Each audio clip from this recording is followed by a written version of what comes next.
ایران، عراق اور ترکیہ میں برسوں بعد ہونے والی شدید بارشوں نے خشک سالی کا خاتمہ کر دیا۔ ایران میں بارش کے بعد کئی ڈیم بھر گئے ہیں، جبکہ بعض علاقوں میں پانی کی سطح میں نمایاں اضافہ دیکھا جا رہا ہے۔ لیکن یہ صورتحال قدرتی موسمی تبدیلیوں کا نتیجہ نہیں بلکہ ایران کا کارنامہ ہے۔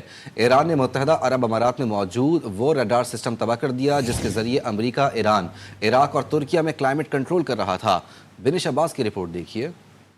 ایران، عراق اور ترکی میں برسوں بعد بارش برسی اور جم کے برسی اور خشک سالی کا خاتمہ ہو گیا، لیکن یہ کوئی اتفاق نہیں بلکہ یہ ایران کی کارگزاری تھی۔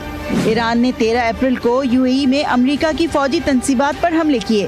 ان تنصیبات میں سیکرٹ کلاؤڈ سیڈنگ سینٹر بھی تباہ ہو گیا۔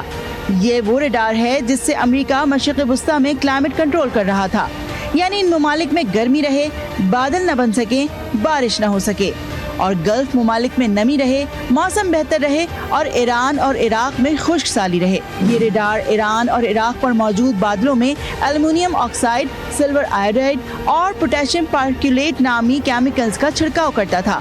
ہارٹ ویوز کو بھی ڈائریکٹ کرتا تھا، لیکن ایران نے امریکہ اور اسرائیل کا کئی سال کا پلان تباہ کر دیا۔ جی ہاں، امریکہ کی مشرق وسطیٰ میں ویدر انجینئرنگ ایکسپوز ہو گئی جو کئی دہائیوں سے جاری تھی، یعنی امریکی تنصیبات پر ایرانی حملوں کے صرف 72 گھنٹوں کے بعد عراق، ایران اور ترکی کے جنوب مشرقی علاقوں میں بادل ایسے جم کے برسے کہ جل تھل ایک ہو گیا۔ وہ دریا اور ڈیمز جو کئی سال سے خشک پڑے تھے اب مکمل بھر چکے ہیں اور ان ممالک میں کئی سال کے پانی کا ذخیرہ جمع ہو گیا ہے۔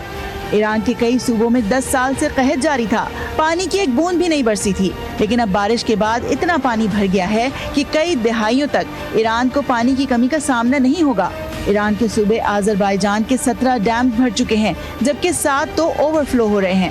کئی شہروں میں تو اپریل کے مہینے میں برف باری بھی ہوئی ہے۔ یہی نہیں، عراق کا سب سے بڑا داربندی خان ڈیم 100% بھر گیا ہے۔